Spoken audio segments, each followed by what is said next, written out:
नमस्कार, विशेषमध्ये आपल्या सगळ्यांचं स्वागत। मी प्रसाद काथे। मंत्री धनंजय मुंडे पदावर राहूच नयेत म्हणून महाराष्ट्राचे विरोधक दबाव वाढवतायत। राज्यातल्या सरकारात गुन्हेगारीला समर्थन देणारा व्यक्ती मंत्रीपदी कशाला अशी विरोधकांची भूमिका आहे। मात्र या मागणीला कितपत अर्थ आहे, कारण विरोधकांच्या या मागणीच्या आडूनच कोण कुठलं राजकारण खेळतंय हे पाहणं लक्षवेधी ठरणार आहे।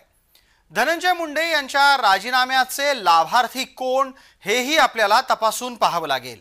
या आणि अशा अनेक मुद्द्यांसह आजची विशेष चर्चा।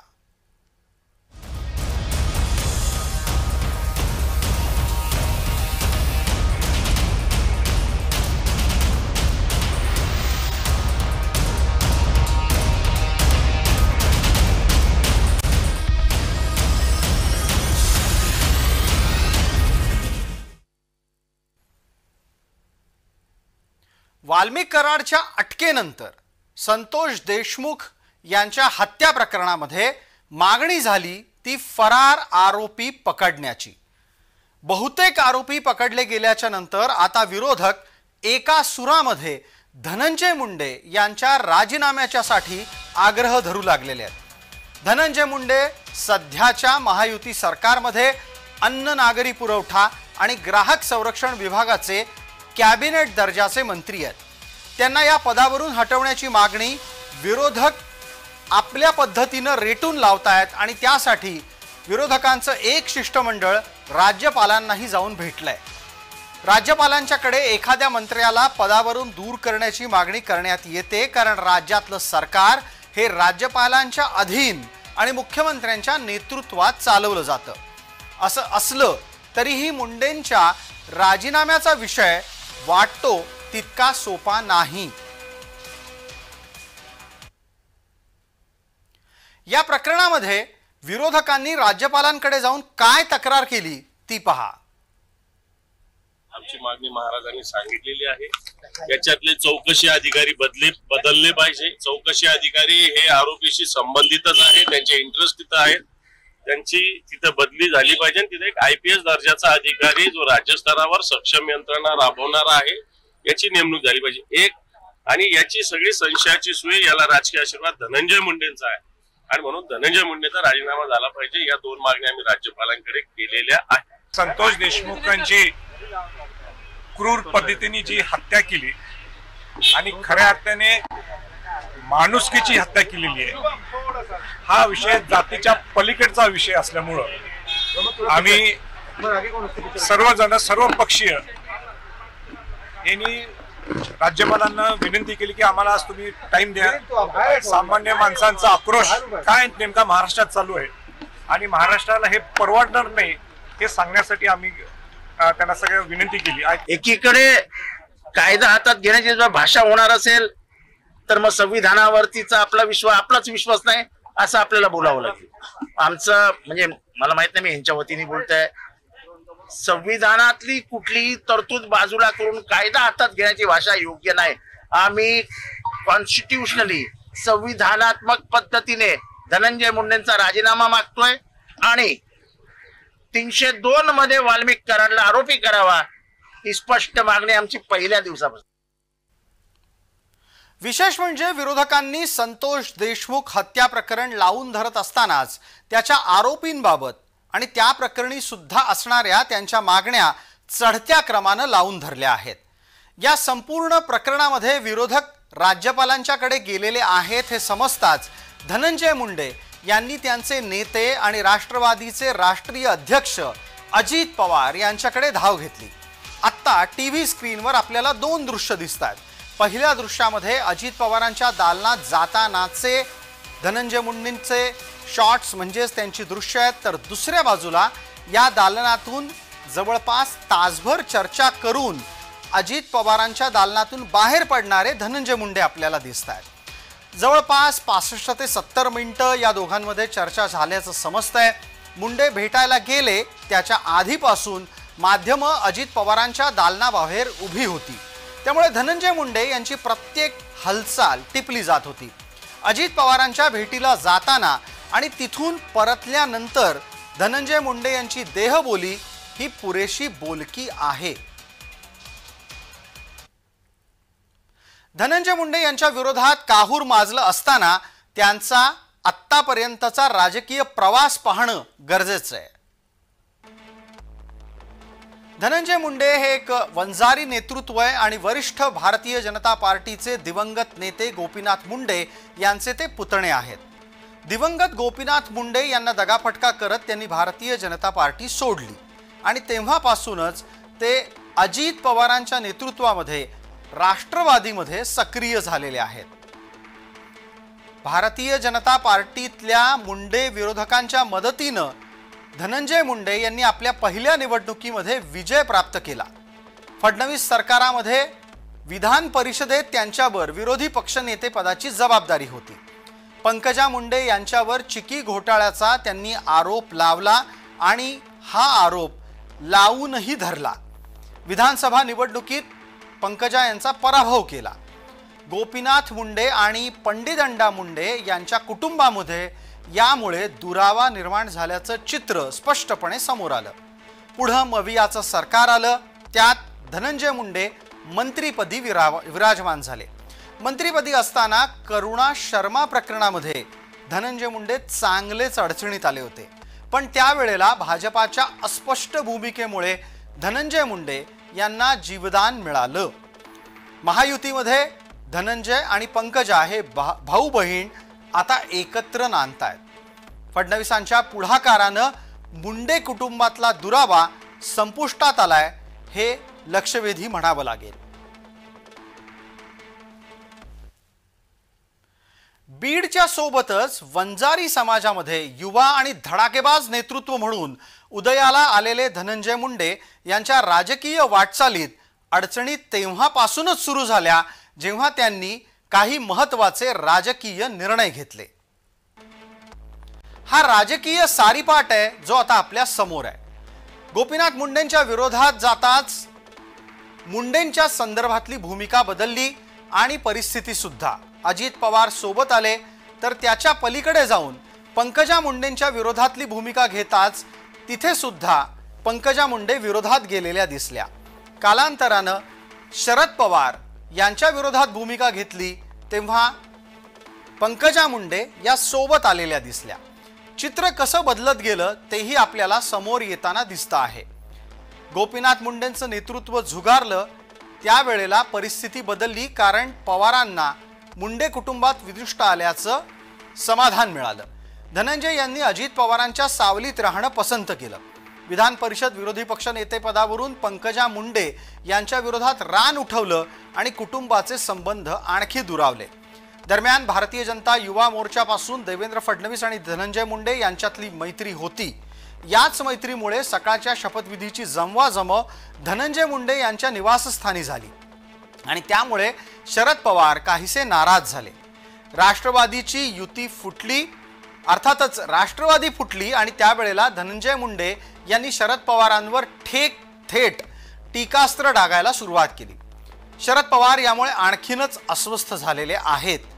विद्यमान महायुतीच्या सत्ता समीकरणामध्ये सूत्र बदललंय. फडणवीसांमुळे धनंजय आणि पंकजा यांच्यामध्ये संवाद सुधारलाय. त्यामुळे गोपीनाथ मुंडे यांच्यापासून सुरू झालेलं मुंडे घराण्यातलं वितुष्ट हे आता काही अंशी बदललं आहे असं म्हणायला हरकत नाही. परिस्थिती कशी कशी बदलत गेली ते आम्ही या चित्रांच्या माध्यमातून आपल्यापर्यंत आणतो आहोत. पवार सोबत होते ते विरोधात गेले. त्याच वेळेला धनंजय मुंडे यांच्या सोबत पंकजा मुंडे आल्या आहेत.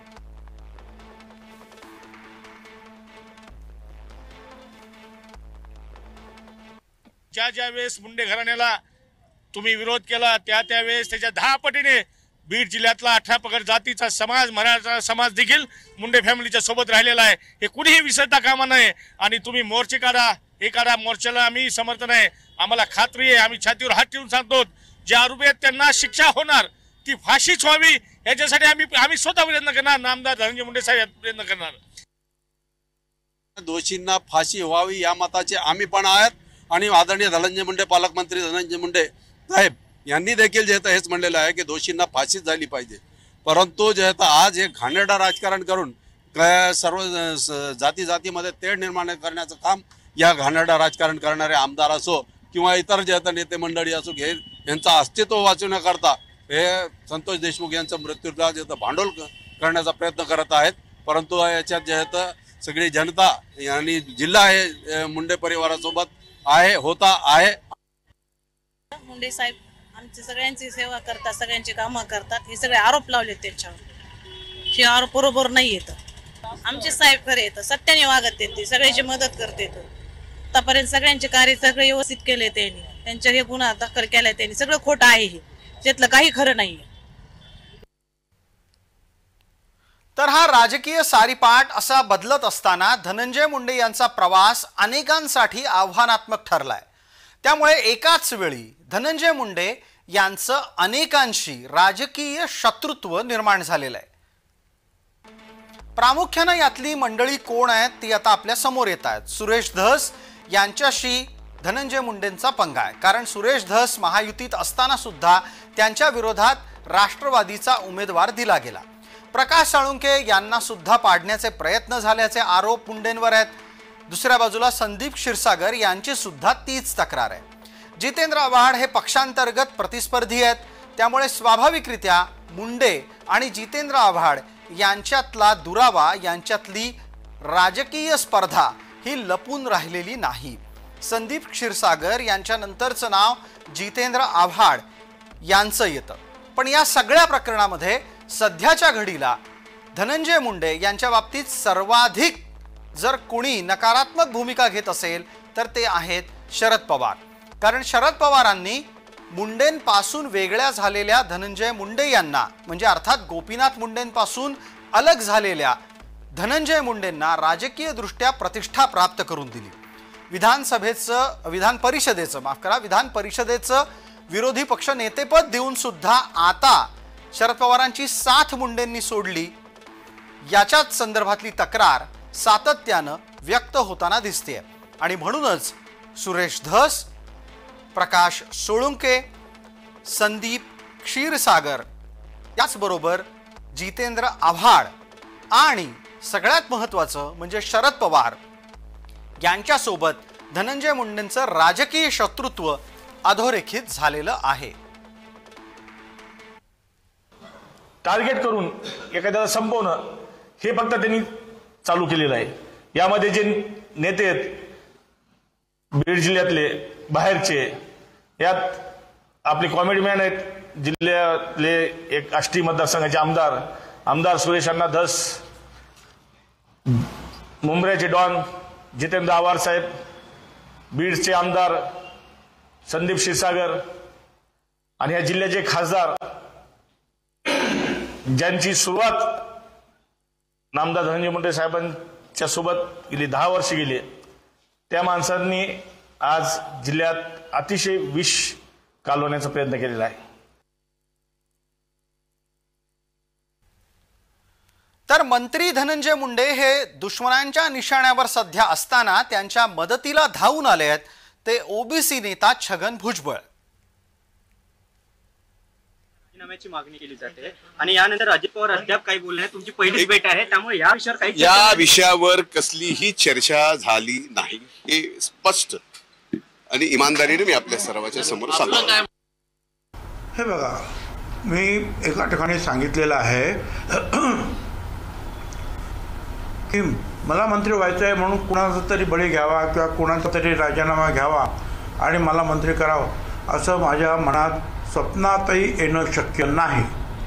हा पहिला भाग. दुसरा भाग, आपण जे सारखं मी आता ऐकतो आहे मीडियातून विशेषतः की धनंजय मुंडेचा राजीनामा घ्या, धनंजय मुंडेचा राजीनामा त्यांनी दिलाच पाहिजे. मला याच्यावर सांगायचं आहे की फडणवीसांनी स्पष्ट सांगितलेलं आहे की मी पूर्ण चौकशी करणार आणि चौकशी केल्यानंतर त्याच्यामध्ये जर कोणी काही दोषी जर सापडले आणि जे कोणी दोषी सापडतील, लहान मोठे, ते आका काय काका काय कोण जे काय असतील ते, त्या सगळ्यांवर कारवाई करू. भुजबळ समर्थनात आले असले तरी पण मुळातच धनंजय मुंडे यांच्या पाठीशी आधीपासूनच ठामपणे उभे आहेत ते अजित पवार. तरीही प्रश्न आता सरकारच्या प्रतिमेचा आहे आणि सरकारच्या प्रतिमेचा प्रश्न उपस्थित झाल्यामुळे धनंजय मुंडे यांना राजीनामा द्यावा लागला तर काय होईल ते पहा. सगळ्यात आधी नैतिकतेच्या आधारावर धनंजय मुंडे राजीनामा देऊ शकतात. अजित पवारांनी अशाच प्रकारे सिंचन घोटाळ्यामध्ये आरोप होताच पद सोडलं होतं.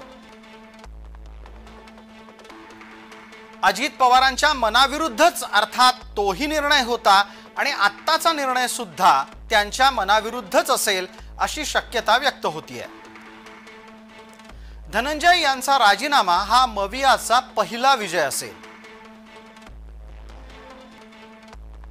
अजित पवार मंत्रिमंडळातील रिक्त पद मात्र भरणार नाहीत आणि त्याद्वारे ते धनंजय मुंडेंना त्यांचं असलेलं समर्थन अधोरेखित करतील. चौकशीमध्ये निर्दोष सिद्ध होण्यासाठी धनंजय मुंडे या दरम्यानच्या काळात प्रयत्नशील राहतील असा एक कयास बांधला जातोय.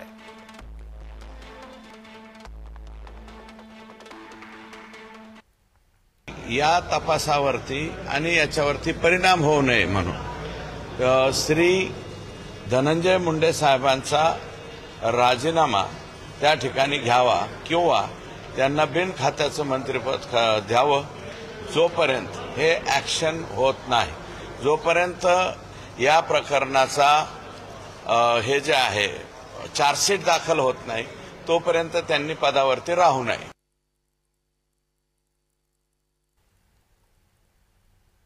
या सगळ्या गदारोळाचाच परिणाम की काय, अजित पवार सध्या तणावात दिसतात आणि याच सगळ्या ताणामुळे अजित पवारांनी नुकतंच मतदारांनाच खडसावून सांगितलंय. अजित पवार यांनी थेट मतदारांची कान उघडणी केली आणि त्यामुळे ते आयतेच टीकेचे धनी बनले. अरे तुम्ही मत दिली म्हणजे माझे मालक नाही झाला का, सालगडी काय झालं.